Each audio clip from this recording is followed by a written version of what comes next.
Welcome, guys, to How the Frack We Got Here, a show that takes the news and events of the week and try to make sense out of it all. I'm your host, the most Will Buchanan, and on this show, we simply are all about the facts. There are plenty of news stations out there that simply want to do anything short but inform you. Here at How the Frack We Got Here, that's all we believe in. We go up to the left, we go up to the right, we go up to the middle of independence, we go after all sides because there's more than one side of a story to everything. And you need to know it all in order to actually formulate your own opinion. And that's what we try to do here at How the Frack We Got Here. Thanks for listening, and hold on. It's going to be fun. All right, guys. Today's date, November the 5th, 2022, and this is How the Frack We Got Here. I'm your host, the most Will Buchanan on How the Frack We Got Here. We do take the events of the week and try to make sense of it all. Before we do get started, guys, let you know that we are a news podcast. We do try to watch our language. However, words do fly sometimes. Also, at the same time, there may be things that might be shown that might be too intense for younger viewers. So viewer discretion is advised. Aside from that, welcome. All right, so how do we explain this wonderful time that we're in? And I do mean wonderful time. Reason being because, how can I put this? There's just a name in this election year, midterm election year, with the midterm elections, official election day around the corner for next week. Guys, there's really no way to admit this except that the failure in chief may do the exact thing we knew he would do. Tell us that 2024 may be a reality. President Donald Trump on the trail in Iowa, now making headlines, not about these midterms, but his own political ambitions. CNN Chief National Affairs Correspondent Jeff Zeleny on the trail in Sioux City, where we're learning more about the former president's possible timeline. Jeff, what do we know? Jim, good morning. Former President Donald Trump was here in Iowa last night, kicking off a series of rallies going into Election Day. And we are now learning this morning that his team is eyeing the week of November 14th as a possible time when he could announce a third bid for the presidency. Of course, he's been hinting at this for weeks, if not months. He's been planning for this behind the scenes and clearly wants to ride what they believe is going to be a Republican wave next week in the election. So they are looking at the week before Thanksgiving, potentially the week of November 14th. This is all fluid, again, depending on how next week's midterms go. But take a listen to the former president last night here in Iowa as he framed his decision coming up. In order to make our country successful and safe and glorious, I will very, very, very probably do it again, okay? Very, very, very probably.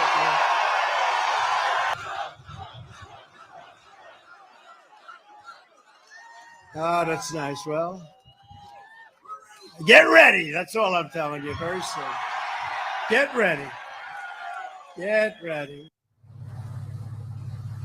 So the question really coming out of this is if he would announce in November, is that going to essentially scare off any Republican contender? Is that going to change the minds of any other, really in a long list of Republicans who are eyeing a bit of their own, like former Vice President Mike Pence, Florida Governor Ron DeSantis, former UN Ambassador Nikki Haley? There's a long list of people who are also considering a run. So would President Trump's run or announcement sort of slow the field? We will see about that. But Jim, this weekend, very interesting. Sunday in Florida.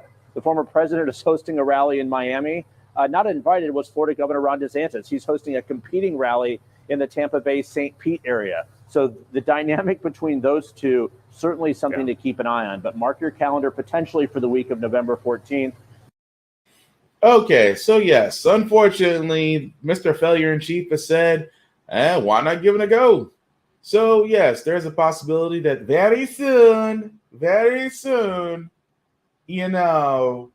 soon,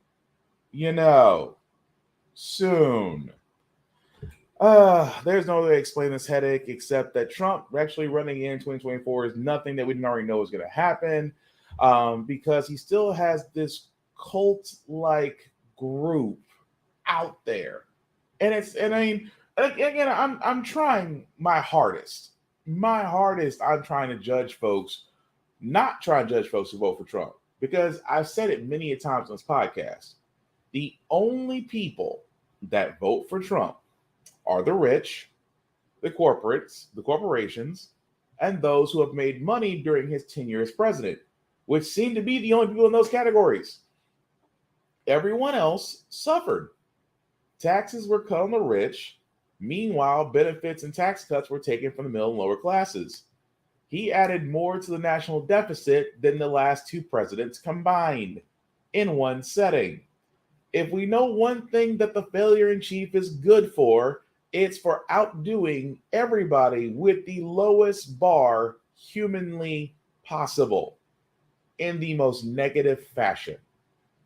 So, him saying he's running for 2024 only shows that he is going to ride out this wave and grift and fleece his flock as much as humanly possible, considering the fact this man is at the subject of multiple lawsuits and investigations.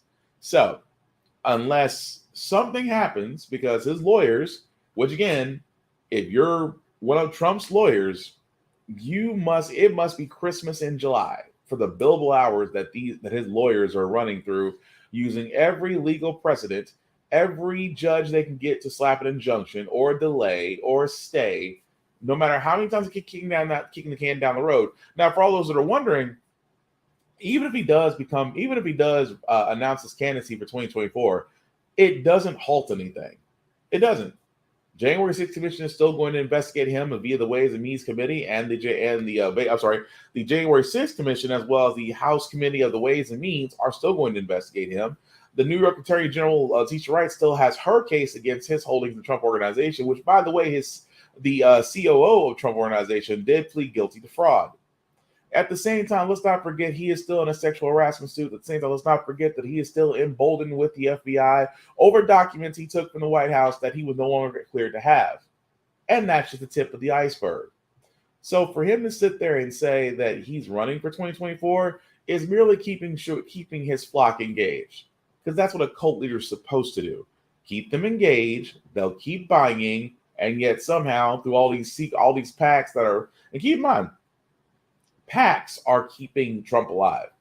PACs and people that buy his merchandise are keeping him alive. That's where most of his lawyers' fees are being paid by PACs. They're not being paid by him. They're being paid by PACs. He's making money hand over fist by those who are purchasing his MAGA stuff and really believing that Trump is the answer, which again tells you the extreme cultism that is a problem in America that he is the catalyst for.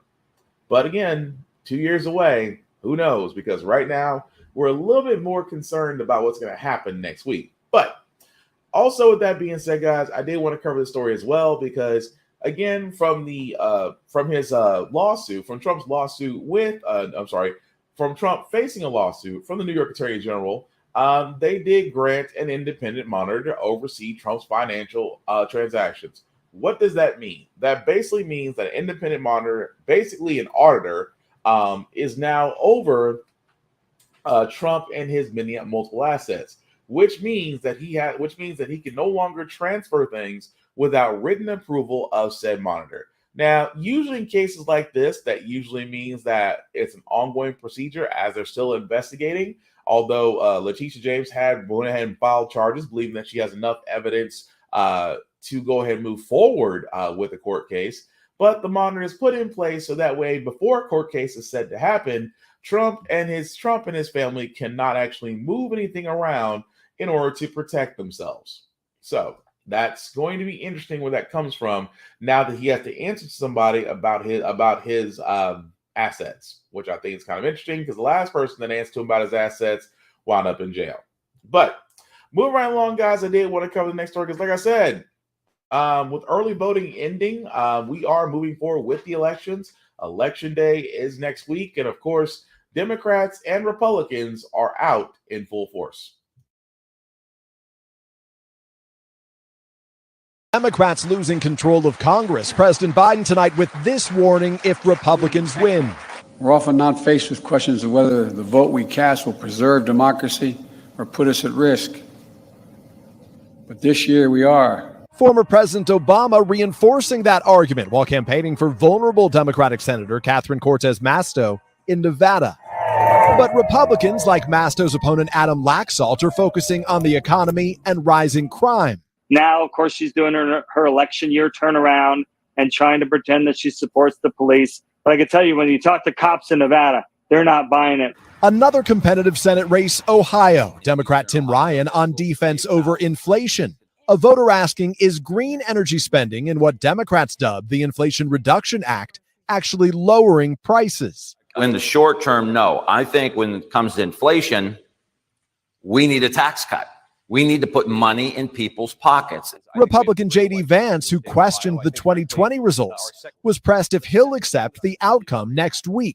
If things don't go the way that I expect, I'll support the guy who wins. Then there's the tight race here in Georgia. Democratic Senator Raphael Warnock facing Republican Herschel Walker.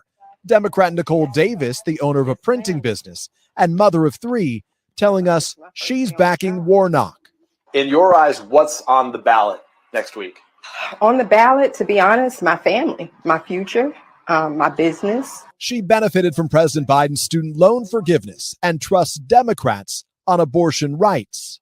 I've had friends who have been put in those situations. I can't imagine if they did not have the choice. We first met fifth-generation farmer Drew Eccles during President Biden's first months in office, a Republican who told us back then he was impressed with the president. I think Biden's doing a lot of positive things. People have confidence. But he's not giving President Biden high marks anymore. Are you still satisfied? No, I'm not very satisfied. He told us he's voting for Walker. What's your biggest frustration right now? My biggest frustration right this second is the fact that it's costing me more to live day to day. It's also costing me more to run my business day to day. Everybody's hurting right now. We're taking it on the chin. Peter, Georgia voters have already been showing up in record numbers for the midterms. Lester, as of this afternoon, more than 2 million Georgians have already cast their vote. But notably, among the state's youngest voters, just 8% have voted so far. So what's so weird about this, guys? Sorry about that. So what's so weird about this so far, right? Yes, early voting has started. Yes, it is amazing that for the most part that the battle for the Senate may actually come back down to Georgia. And what's also weirder is that you hear people voting for Walker and he hasn't presented anything. I'm just saying. I'm sorry. I mean, I don't understand that. Keep in mind, Herschel Walker hasn't said, and pardon my language, hasn't said shit. How do you vote for someone who hasn't said shit? Walker hasn't said a plan, a suggestion. He has repeated the same regurgitating Republican conservative talking points with literally and figuratively no answer, no plan. But he has done what Republicans have done. They looked at Democrats, looked at everything they've done, blamed them completely. As if the last 4 years the Republicans have wasn't entirely their fault. It's almost like whatever happened before Biden was decades ago. That everything that's happening now is on the Democrats. Now, I feel for everybody. Yes, cost of living has gone up. Yes, it is harder to run businesses. But let's look at the standpoints of how we got here. It wasn't current. As I said before, when Republicans took away tax cuts for the middle and lower classes, tax breaks, and gave the upper part tax breaks, lowered the corporate tax, what do you think was going to happen? Historically, there is a history of economical recorded periods where if you tax the top and take away from the middle, the economy tanks. If you tax the highest and give tax breaks to the middle, the economy flourishes. We literally have historical data that suggests this, and that Reaganomics doesn't work. But what baffles my mind, what baffles me the most, is when you hear people go, well, I'm going to vote for Walker. Who hasn't told you anything? Who has lied about everything he's talked about? Lied about graduating from the University of Georgia, top of his class. He lied about being a law enforcement officer. He lied about starting and owning a business nobody can't find. He's even lied, even now, about abortions because he claims he doesn't believe in abortions. He's pro-life, as all Republicans somehow are, but still doesn't believe in abortions, yet has already been caught red-handed for paying for not one, but at least multiple abortions. But yet people still want to vote for him. That's the one thing I will never understand. How far does the level of dismay go to where you sit there and be like, I'm gonna give the Republicans a try, as if you've forgotten what they've done when they had the wheel. So I say this with all sincerity. Whether you vote Democrat or Republican, please know what the candidate's talking about before you go vote.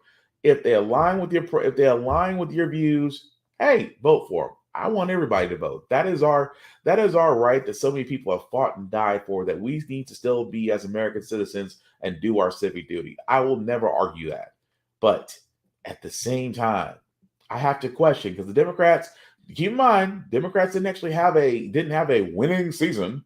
I mean, they had if it wasn't for two individuals, Joe Manchin and Kristen Sinema, we would have a lot more progressive measures being done out there. I personally believe that if they were on board, we would have had an increased minimum wage by now. I believe that, the first initial bill of the Build Back America plan would have been passed. I believe that the Voting Rights Act would have been passed. I believe that the John Lewis Act would have been passed. I believe the George Floyd Police Reform Act would have been passed. All progressive measures that would have helped us as a society. But unfortunately, Democrats fail where Republicans do best. Republicans will all vote accordingly on that party line, whereas the Democrats, you have a battle between progressive Democrats and moderate Democrats who are basically Republican light. And if Biden has any chance of having somewhat of a workable Congress for the last parts of his first term, I hope, because Republicans only have one goal: disruption. That's it. If they get the House, cool. If they get the Senate, cool. If they get both, bonus. But their whole goal this entire midterm is not trying to help America as they suggest. Their goal is to disrupt the simple majority Democrats have. And right now, even though Democrats have done a lot of great things, they haven't done enough to where they can secure themselves to either to keep their majority or increase it. But even more so, even this election year, you got to keep in mind, guys, I've been saying this, in conservative-led states, they have literally changed voting laws. They have tried to go after mail-in voting, how to change ballot drop voting. They actually made it a felony in some states that a poll worker cannot give a person in line food or water. It's a federal crime, which is crazy to me.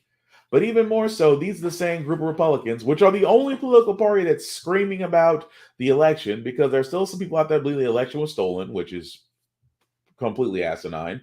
They still believe that our election is still under attack, which, again, doubtful.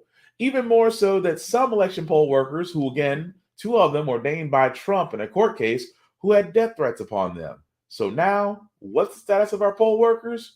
Well, investing in bulletproof vests. I cannot make this up. Election, some poll workers are now wearing bulletproof vests. That's because security concerns are growing, and in some areas even causing worker shortages. Senior national correspondent Terry Moran has more. With just days to go before Election Day, poll workers across the country are facing an unprecedented challenge. It's an issue in so many places this year. Michigan's Secretary of State says she's ready to protect the election. Election officials and law enforcement are more prepared than ever before to immediately address any attempt to interfere or disrupt the elections process or intimidate voters. And they will work with us to ensure that all voters are safe and their rights are protected. Colorado was one of the first states to send every voter a mail-in ballot. Residents here actually cast more ballots by mail than they do in person. The process starts here. Ballots are dropped into locked boxes that can only be accessed by one of these workers. Do you ever get people who come up to you and say, "What are you doing?" Yes. Yeah. Oh, yeah. Suspiciously. Yeah. Mm-hmm. That or they're off in the distance. The yellow What do you vests tell them? help. Nothing. We just watch each other's back. Here in Adams County, elections are run by first-term county clerk Josh Zingelbaum. He oversees over 600 election workers and over 300,000 voters. Safety measures here include entrances with badge access and panic buttons under desks. But for Josh, safety measures extend way past the doors of his office. I have had some incidences in the past where people have followed me back to my neighborhood, but it, a bit nerve-wracking. You were followed. Mm-hmm. That prompted me to start talking with the sheriff about, personal safety. He recommended that I wear a ballistic vest whenever I feel necessary. I wear one pretty much every single day. You come to work with a bulletproof vest. Yes. From July 2021 to August 2022, the Department of Justice's Election Threats Task Force say they've reviewed over 1,000 reports of hostile communications directed at election workers, causing shortages of workers in some counties throughout the country. For the past 2 years, Ruby Freeman and her daughter Shay Moss have lived in fear after working as poll workers during the 2020 election in Georgia. Their names splattered across conservative media. That's Ruby's daughter. All because of a lie. Gonna pass that USB off. Ruby Freeman and Shay Freeman Morris, quite obviously, surreptitiously passing around USB ports as if they're vials of heroin or cocaine. 18,000 voters having to do with Ruby Freeman. She's a vote scammer. Now, Ruby and Shay are sharing their story in their first TV interview. I just want to total up what you've lost. You've left your career, which you've loved. You lost your business, and you're gonna leave this home. I have to move because I'm really fearful, and you say, is it going to go away? I don't know when, because I do believe there are certain people that's going to run for president again. And so I will always have that over me. Do you regret it? No, I don't regret the work I did because I know that I helped a lot of people. And I know throughout the years, I've trained a lot of people to be able to do the work that I did. I'm happy that I was able, to educate people. So I'll never regret that. Senior national correspondent Terry Moran joins me live now from Washington with more on this. Terry, incredible to hear the impact that all of this has had on Ruby and Shay. How serious are these threats in general that some of these election workers are facing, and what else is being done to protect them? Diane, we've reviewed a lot of these threats in Adams County, Colorado. I looked at some of the email ones. I've heard recordings of others. They're unhinged. They're vicious. If you got them, you'd be afraid. They are serious in that way. And really, that one of the issues is that we've never had this before around our election workers. Election work was really something that hundreds of thousands of Americans did, some volunteers, some joining the local county election apparatus without any fear, really. It was something that they took a source of pride in, and they aren't ready in a lot of places for the kind of security needs that these threats would indicate. Now, across the country, public officials are stepping up and saying, we are going to keep the vote safe. And it is important to note that in the vast majority of the more than 175,000 places that Americans will vote, it'll go normally. People will vote. The election workers will get the job done. The vote will be counted. But these issues, scattered though they may be, are very serious. All right, Terry Moran, thanks for that report. And you can... And that's crazy. It's crazy. It is crazy the levels that people have to go through to just do a job, to be civil service, to be ballot workers and be poll workers, and to have that extremes. I said those two women, I talked about them in a previous podcast when Trump was under fire, mentioned those two by name. Rudy Giuliani, that troll, mentioned them by name. Everybody on Fox, the three-headed hydra of Fox, Hannity, Lauren Ingraham, and douchebag Tucker Carlson all mention those two poll workers. Those two poll workers, those two black women, literally and figuratively became national headlines. And their lives got turned upside down because of it. They got death threats. They got followed to the point where they had to leave their jobs. Now, imagine this is all from the right. You got to think, from the middle and the left and the independents, nobody's sitting there saying election fraud. It all started, and I'm going to keep saying this, it started with Trump. Trump was the main one saying, they're out to get me. They're out to get me out this election. They're out to make sure I'm out of office. And people believed it. Stories came up. Oh, what about the ballot machines? What about Dominion? Which, by the way, is still suing Fox for slander when they found out that the Dominion was found cleared of all allegations and charges. And Dominion sued, and Dominion is still suing Fox for $1 billion plus, as they should. But imagine you're a poll worker. You are simply just trying to do your job. And you got extremists and cultists out there that are going to make your job harder. Why? Because they believe the lie and are still perpetuating the lie. And, candidates out there are still perpetuating the lie. So I can't blame those who have to take measures like bulletproof vests, panic buttons, and things of that nature, because some folks out there will go to such extremes to protect someone who lied. I mean, that's the world we're living in right now, that those individuals out there can do that, and at the same time still scream about something that's never happened. Because most of the fraud cases they've caught were all from Republicans or voter Republican. So again, I'm not surprised by that.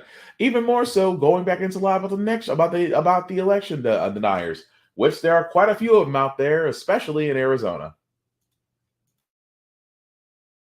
Of Arizona Republican nominees up and down the ballot alleged with no substantiated evidence that the 2020 election was stolen.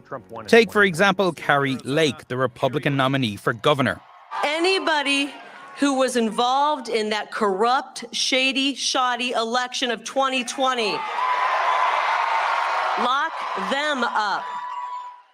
CNN spoke to voters at her recent campaign events about their confidence in the upcoming elections. It's hard to trust anybody anymore. If we have honest elections, there's no question that Carrie Lake will win.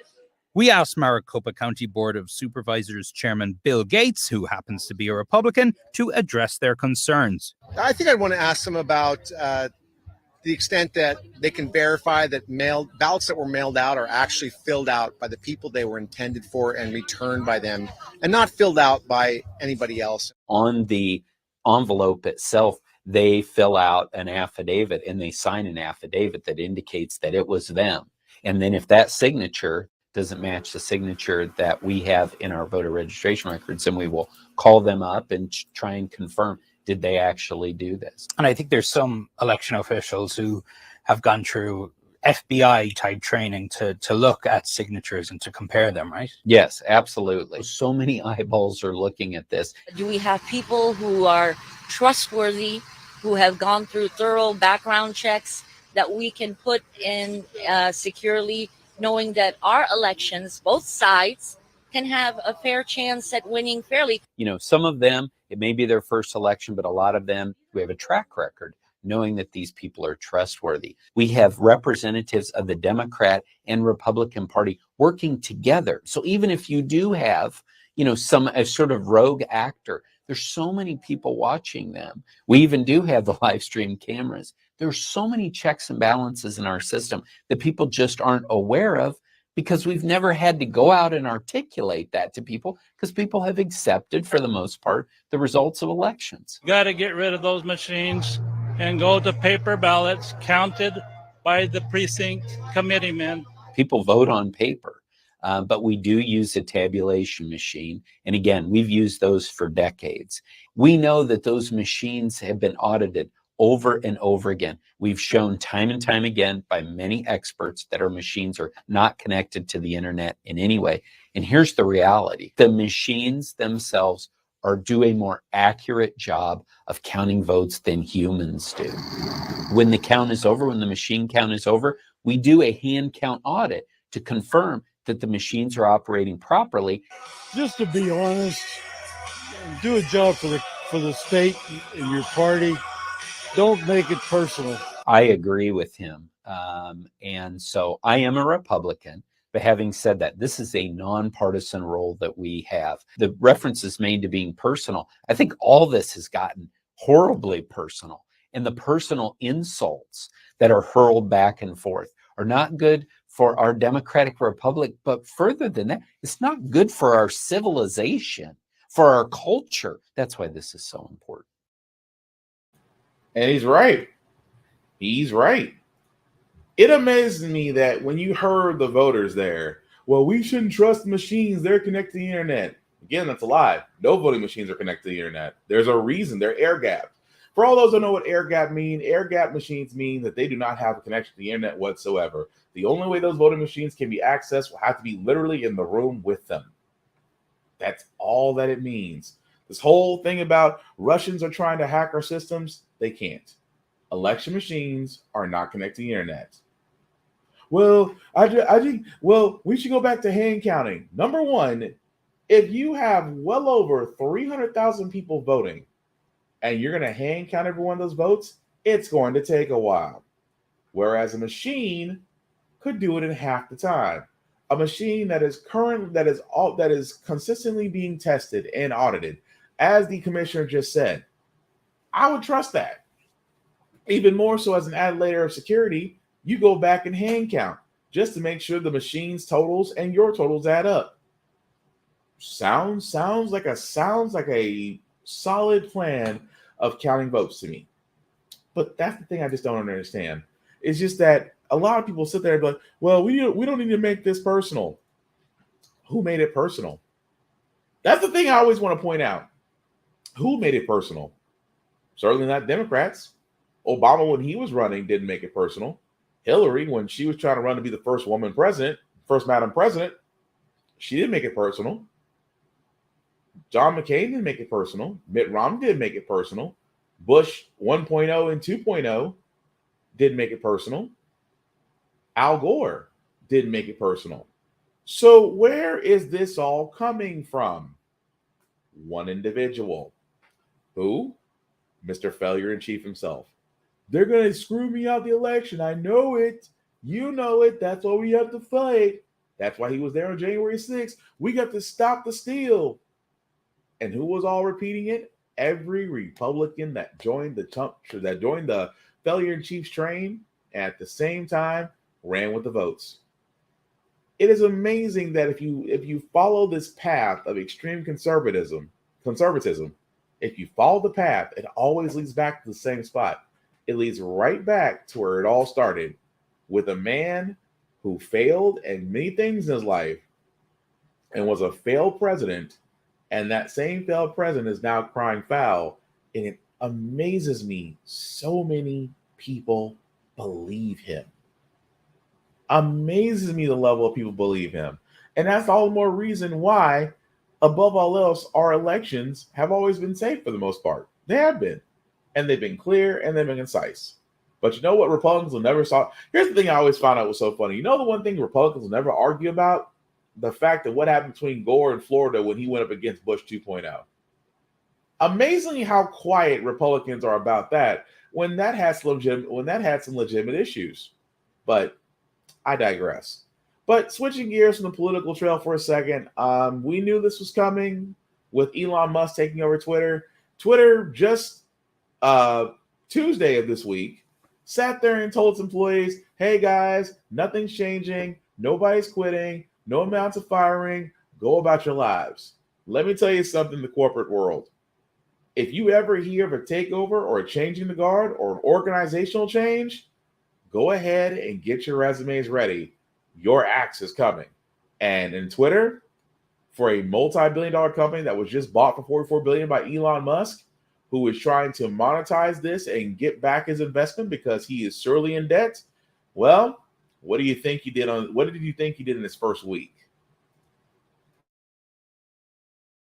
Twitter staffers could be out of a job. Just days after his $44 billion takeover, Elon Musk announced he is slashing the social media giant's workforce in an effort to ensure the company's successes moving forward.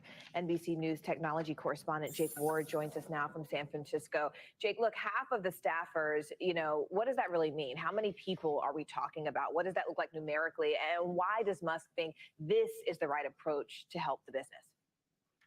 Well, Morgan, the number seems to be roughly 3,700 people waking up this morning, getting a cup of coffee and finding out that they have been fired. That's half the workforce of Twitter. We have Musk at an investment conference this morning, seeming to confirm that number with an interviewer. And so it's just, real blood on the floor at Twitter.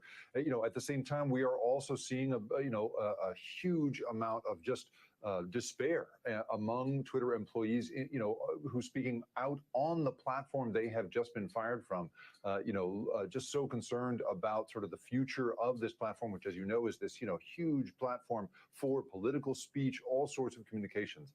Now, why is he doing this? It has everything to do with cutting costs, right? This company is essentially going to owe about $1 billion a year in interest on the debt that Musk took on in order to acquire it. He is desperate to pay that debt down, especially as inflation drives the price of that debt up. And so he's taking every step he can, it seems, to cut things as quickly as possible. But, we've really never seen cuts happen as quickly at a tech company as this one. When we look at sort of the broader picture here, Jake, we're just days away from the midterms and an event that experts have actually referred to as the Super Bowl of misinformation. So is Musk, and frankly now his much smaller staff, really equipped to handle that? I mean, this is the tremendous concern that we're hearing from inside Twitter and from academics and experts who are looking at it from outside. I mean, if you are a political leader right now and you want to get information out, this is how you do it. And if you are a troll who's trying to disinform the public, that is really how you do it. And some of the teams that were really central to Twitter's efforts to fight that stuff, including one team that literally studies algorithmic amplification of things like misinformation, they are gone. They are all fired this morning. And so, wow. With a staff that is half the size that Twitter was yesterday, it is not at all clear how we're going to deal with misinformation, especially now that as of Monday, you're going to be able to supposedly pony up $8 to $10 and get a blue check verification, a little stamp next to your name. We're already seeing people impersonate Elon Musk this morning, and it is hard to tell the difference. Just imagine when someone begins trying to impersonate someone like Donald Trump or anyone else going into the midterm week. All of this stuff, I think, is about to get very, very ugly and very complicated. Very complicated. And not wrong. Yes, Elon Musk doing exactly what I thought he'd do. Of course, he, again, raised $44 billion to purchase said company, did get said company, and realized, oh crap, I'm in debt. We've got to hurry up and get this out. What do most companies do when they're in debt and they're in the middle of restructuring and trying to find funding? Easy. Cut the staff. And that's why I always say this. I say this so many times, guys. There is no such thing as corporate loyalty. There isn't. The whole thing, well, you're job hopping, you're doing this. No, you're doing what you need to do for yourself. And if the job that you have is not, if the job if you have is not getting you where you need to be, then there is no shame in finding somewhere that does, or finding a career, or even starting your own business. None of that, it always will work out for you. Because why you should look out for you? Because companies will not. And I feel bad for those that did get laid off at Twitter. They get laid off at Twitter. Simply put, because Elon Musk, again, is just trying to find ways of trying to make Twitter profitable. And that $8 or so a month to get a blue check here next to your name, you have just downgraded the verification process that Twitter has. If anybody can pay $8 to get a validated check next to their name, you've opened the floodgates to already a chaotic social media platform where hate groups and the N-word and everything else can be said because Elon Musk believes in free speech, which is amazing because what he really wants to say is you believe in free speech without consequences. That's what you believe in. Because again, everybody, you can say whatever it is that you want to say. You will never be prosecuted for that. You'll never be put in jail for that. But you are not absolved of the consequences from the words that you said at that time. Don't believe me? Look at Kanye West, look at Kyrie Irving. Two solid examples of what happens when you say something and the consequences come back to bite you in the ass. Simply put. But again, it's sad, it's terrible, but at the same time, it's Elon Musk. Why are we surprised? But before we do get to our feel-good news segment, guys, I do want to cover this because this story is near and dear to my heart. We fight this every year from the 2nd of March. I think from the second week of March to the first Sunday in November, if I've got that right. First Sunday or second Sunday in November, it kind of changes. But anyway, talking about daylight savings time ending as we fall back.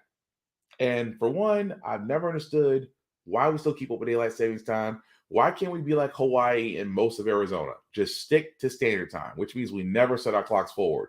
Why can we not just set our clocks back and leave them that way? You know why? Because there's a Sunshine Protection Act that somehow has made it through the House and is sitting in the Senate, because people truly believe that if we set our clocks forward and keep them that way, we'll somehow keep an extra hour of daylight. When you say it out loud, it sounds stupid, but here you go. It or not, the time to turn back your clock is almost here, but this November could be the final fallback as more lawmakers and Americans question the decades-old ritual's usefulness. We hate the change in time. It's confusing. Nearly 2/3 of Americans want the biannual flip-flop to stop as they struggle to adapt to what many consider the worst kind of time travel. Seeing the sun go down like while I'm still at the office is definitely more of a bummer. Every year on the second Sunday in March, most of the U.S. brings forward an hour to extend light later into the evening. Then the first Sunday in November, we fall back, allowing for an earlier sunrise. But why do we do it? Contrary to popular belief, the practice, first introduced here more than a century ago, was not implemented to help farmers gain extra daylight, but rather to save on electricity, though experts say those savings have been at most minimal. Hollywood has had fun at the expense of the clock chaos. The daylight savings time loving bureaucrats have been punching the clock on the taxpayers' dime for too long. But the time change can have a very real impact on your health, with some people suffering from seasonal affective disorder. When the days get short and dark, it disrupts function and disrupts the ability to enjoy one's life. Researchers have also found an increase in the number of heart attacks, strokes, and car accidents in the days after the time change. This past March, the Senate unanimously voted to make daylight saving time permanent, but the bill has since stalled in the House. Critics point out it's already been tried in the 1970s and ended less than a year later. For now, the clock is turning back, so there are some ways to better adjust. First, embrace the extra hour of rest. Experts say more than 1/3 of Americans are sleep deprived. Also, make the shift gradual. Start incrementally moving up your bedtime now. And consider buying a wake-up light. Light is important for wakefulness. Light is important for activity. And light is important for mood. The light that's been taken away from you, take it back. Take it back. But you didn't grow up dealing with daylight. Oh, savings. no, yeah. In Arizona, we didn't have it. So I have like a mental block. I'm like, wait, we fall what? Yeah, it's 2 states. I know. I never understood it. You know, for me, my kids play sports and they practice all throughout the week. So by the time they're finished, it's so dark. It almost doesn't feel safe because then Yes, I have said this. Daylight savings time is bad for your health. I will always say that because I've never understood. Now, keep in mind, historically, it was used for conserving electricity. It also was used as farmers to actually help with crop saving. It was also used in World War II to help with actually feeding supply lines. I understand the historical reference behind it all, but now we don't need it. We don't. I have always sat there and said, if you move your clocks an hour ahead, number one, disturbs sleep. Sleep is precious. It is. We Americans, we don't get enough sleep because we're too busy trying to keep ourselves above water with lower paychecks and things of that nature. But falling back, you ever noticed, and I say this again, because again, I'm trying to figure out how this got in Congress, but you ever notice when we fall back, no one complains? Nobody. No one complains. An hour of sleep. Well, the sun goes down. Yes. Mother Nature has decided that winter is coming. Please get over it. The point I'm making out of all this is there's no reason for us to keep up with the daylight savings time. Let's be like most of Arizona. Let's be like Hawaii. And once we knock the clocks back an hour, leave them alone. It just makes more sense to have a standard time above all else and leave it be. The Sunshine Protection Act, again, forgive my language, is bullshit. If you want an hour of sunlight to come back to you, then my friend, go outside and go enjoy it.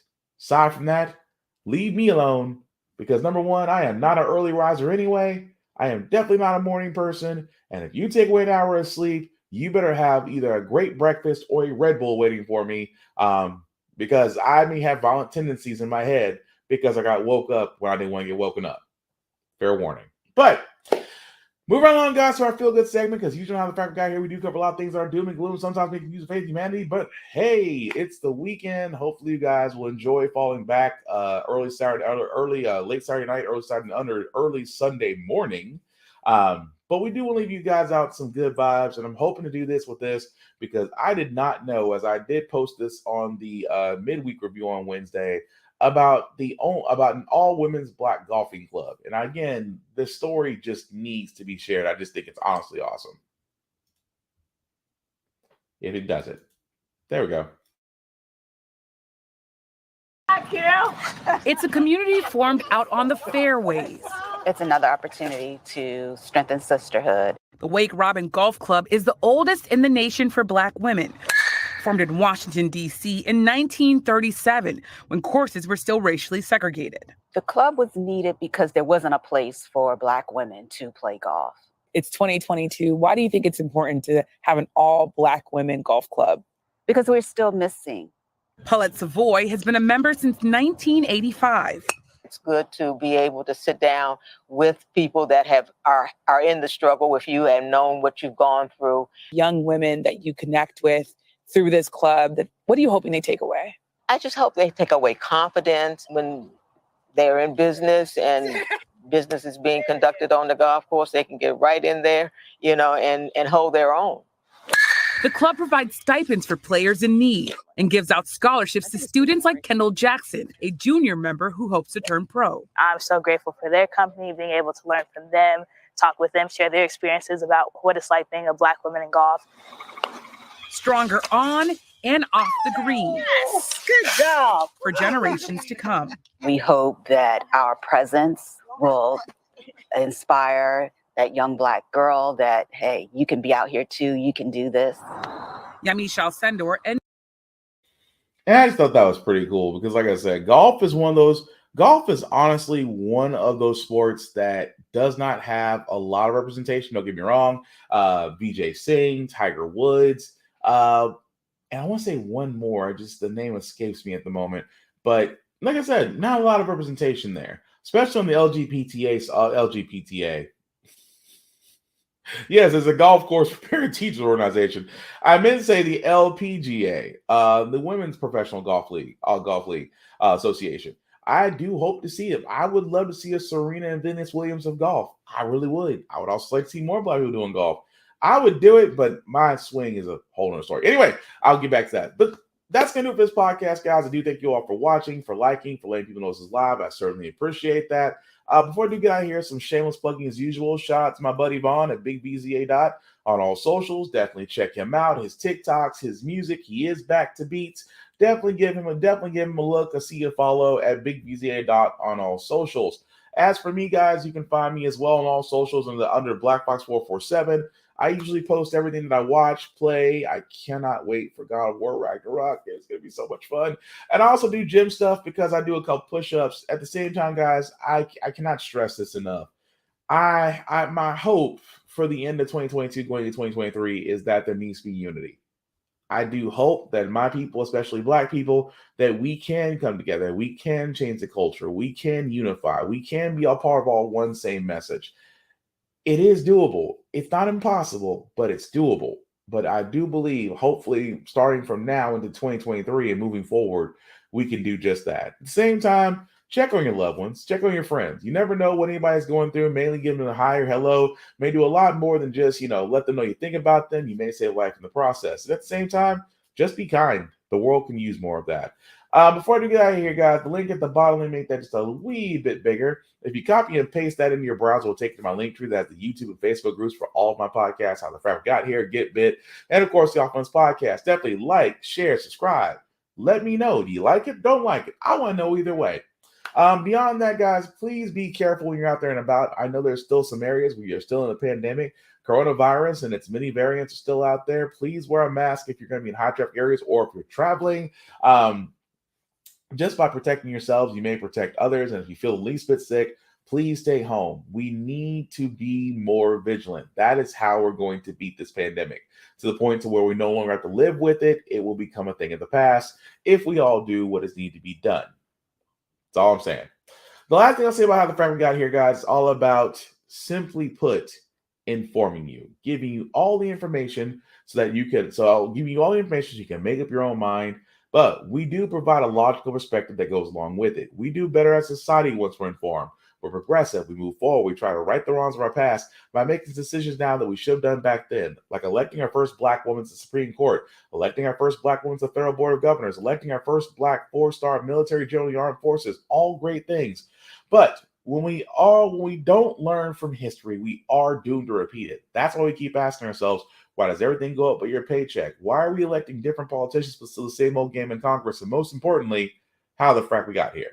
Thank you all for watching, guys. Take care of yourselves and each other.